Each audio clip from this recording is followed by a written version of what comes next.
It's time for our daily dose of cope, and we have the Honorable Reverend Leopards Jenkins at the correspondence desk today. There are so many stories, so many faces getting eaten, and I will say that these are delectable faces.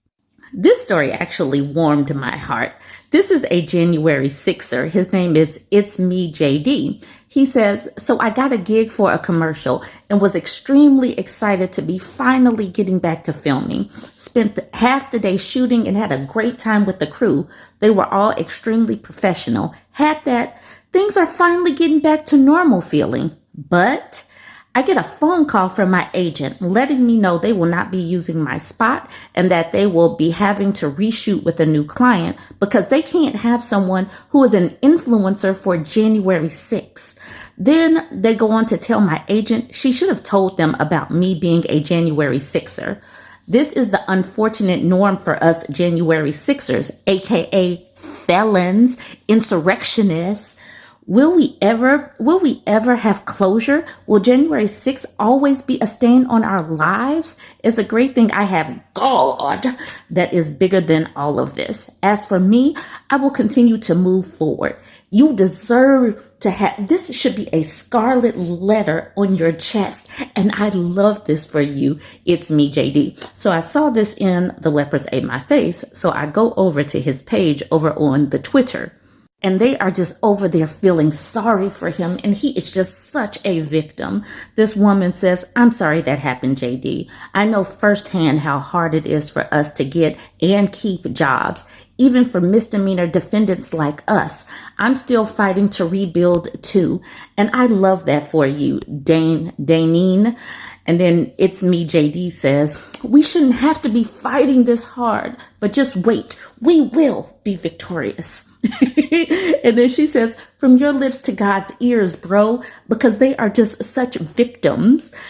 And then Enrique says, oh, is that Enrique the what does that do? The Proud Boy? Because it's Enrique Terrio.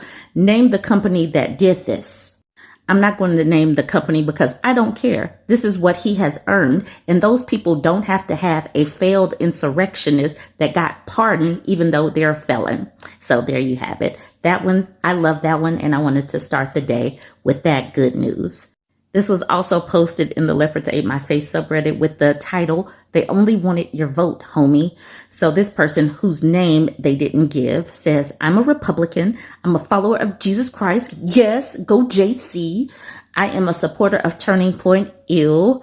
I'm also Puerto Rican. Puerto Rico is America. I am an American citizen. I find this a bit insulting after I served 22 years and fought in 2 wars. I may not agree with Bad Bunny performing, but to say you are having an all-American halftime show is a slap to my face because, you know, MAGA is pushing back and they're like, we need Americans. And to that, with all of the MAGA pushback, who would even play in the Super Bowl that is MAGA approved? Like what? Let's brainstorm some bands or artists that would even work for something as big as the Super Bowl. They probably have enough to fill up a VFW lodge, but who would have enough people that was a supporter of this particular artist, name an artist that could fill up the Super Bowl and keep everybody going for the Super Bowl? Name that artist or band. This was underneath that post. This May Hertha says, Republican or follower of Jesus Christ, choose one. Portable Zombie says it's the Republican white Jesus, not the other one. And then Arden Jaguar says this Jesus and then gives us Republican Jesus because Republican Jesus is a thing. Here's a Bible verse. Then Jesus said unto the sick, you better have insurance. And then Jesus said unto the stranger, are you here legally? Then Jesus said unto the hungry, my taxes better not be paying for these loaves and fishes. And this final one is so true. Then Jesus said unto the poor, this is your own fault. You gotta love Republican Jesus. This one's titled, Time Tried Making Trump Look Powerful and Amazing, but because you can't fix a disgusting blob, he attacks them. Let's look at the post. Let's look at Trump's Lie Social post, but a little bit bigger. This was from last night. He says, Time magazine wrote a relatively good story about me, But the picture may be the worst of all time. They disappeared my hair and then had something floating on top of my head that looked like a floating crown, but an extremely small one, really weird. I never like taking pictures from underneath angles, but this is a super bad picture and deserves to be called out. What are they doing and why? So he posted that last night. I have not been over to Twitter yet to see what Gavin Newsom and the press office of Gavin Newsom are saying about that picture. But I personally think that this is an amazing picture of Donald Trump. This makes his neckgina look quite soft and welcoming. All I can say is his hair looks very wispy. It looks like he has about 8 to 18 wisp of hair. My hair looks kind of amazing, though. Y'all see this growth? I got a lot of hair. Donald Trump, on the other hand, does not have a lot of hair. He has a whole lot of ear and nostril space. This is an amazing picture, and I am glad to have brought it to you. So underneath Donald Trump's picture, they're trying to figure out what are they trying to convey to us. And then over to the right, it says 1, power, grandeur, and authority. Number 2, upward gaze equals vision or destiny. Number 3, sunlight behind is a halo or monumental framing. So they tried it, but he is like a blob that they squished into a suit. I cannot wait to go over to the Twitter to see what the press office did with this. Someone gave us a piece of a Washington Post article. It says, who will lose out when the ACA health insurance subsidies expire? The last line is a doozy. So here's the article, and it says, here's a look at who could be affected by the end of the ACA, the Affordable Care Act, credits, and how much prices could change. The thing is, they were so against Obamacare, but they were for the Affordable Care Act. But now they are getting rid of both because they're the same thing. This is part of the article. It says some 22 million Americans are set to lose health insurance subsidies by the end of the year. Who are they and what will happen if the subsidies are allowed to expire? These subsidies, known as enhanced premium tax credits, lower costs for people who buy their health insurance through the ACA marketplace, sometimes called Obamacare. They are at the heart of a weeks-long standoff that has shuttered the federal government since October 1st. About 80% of the people who benefit from them live in states that Donald Trump won in 2024 in the presidential election. Many of them have no idea that their health insurance costs are on track to go up. I will keep saying it.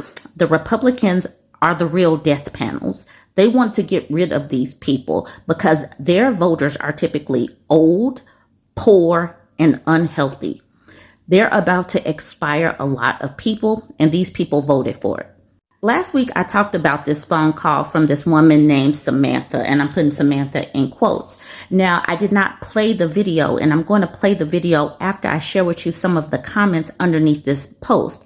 This man was stoic. He's supposedly a Christian, but he is a Christ follower of Republican Jesus, not regular Jesus, but Republican Jesus. They don't give a good goddamn about normal people, the poor, anybody, their neighbors, if they are brown and don't have papers, they don't give a damn. So I'm going to share with you some of the comments that was underneath the post that I found. Tiptoe Bandit says, as a soldier, I say this to fellow soldiers all the time. You voted for this because you didn't think that this would affect you. And now that it does, you are as afraid as the people who you had no sympathy for. Midori Seabreeze hones in on disappointed in my party. Are you kidding me? Wake up. They pull this kind of BS every time they're elected. Why do you keep voting for your party? Patrick at the bottom says, it's odd how Congress gets paid, but the military does not during a shutdown. Burger Queen says he doesn't care, he's a sociopath. But this Tank says the way he's nodding his head, he must be listening to that demon K-pop album. That made me laugh. But this one really made me laugh. And it says, and he loves men. What does that have to do with anything? Absolutely nothing. I had to get to this screenshot before I shared the video. Sarah says, notice how she's saying pay explicitly for the military because it personally affects her. What about all the other federal workers as well? And then Yaz B says, I cringed at that part. Even in her desperate plea, she was only thinking of her and others like her, not all others, not the greater issue. And then D Bird says she is still MAGA, so only think how things affect her. At least she called out Johnson for the corrupt Christian fraud that he is. Disgusting. He is such a typical Republican Jesus follower, and these people deserve the absolute worst. The MAGA people that voted for these people deserve the absolute worst because they still have not learned the lesson. So they need to feel it for the next 3 to 7 years. F those people. F them all. Hi, Mr. Johnson. So my question or comments are related to what you said yesterday about not being open to pass any legislation to ensure that military gets paid. I'm sure you can tell by my voice I'm very shaky. Just want you to hear a little bit about my family. I have 2 medically fragile children. I have a husband who actively serves this country. He suffers from PTSD from his 2 tours in Afghanistan. If we see a lapse in pay come the 15th, my children do not get to get the medication that's needed for them to live their life because we live paycheck to paycheck. I heard you earlier say that you side with President Trump on anything that he says. Well, I just read an article this morning that said he absolutely wholeheartedly believes that there needs to be legislation put in so that we do not miss a paycheck. You have the power to do that. And as a Republican, I'm very disappointed in my party, and I'm very disappointed in you because you do have the power to call the House back. You did that, or you refused to do that just for a show. I am begging you to pass this legislation. My kids could die. We don't have the credit because of the medical bills that I have to pay regularly. You could stop this, and you could be the one that could say military is getting paid. And I think that it is awful, and the audacity of someone who makes 6 figures a year to do this to military families is insane. I just want to start by saying, hearing you say that everyone is smiling in the cities where troops, our National Guard has been rolled into, feels dystopian and insane to hear you say that, watching the response to this. My question is, if Republicans and Democrats can agree to a 1-year extension to the ACA subsidies, removing this sort of talking point of illegal immigrants draining our resources as you sit here and lie about this, would you support that bill and bring it to a vote on the House floor? This is a big question that I have for you. Thank you. Yeah, well, not lying. I'm telling you the truth. We've just, I guess, resolved Israel and Gaza with the war between them. What about the war that is being caused here in America when our president tells the military to shoot Americans, use the cities as war zones? What is going on with the swearing in of the congresswoman who will make the 218 vote? I noticed that you were speaking in the hall yesterday with someone regarding the idea that, maybe she would make the 218th vote that would open up the vote for the Epstein files to be released. This is not something that we are going to forget about. This is serious business. The other thing is that Trump is a dictator.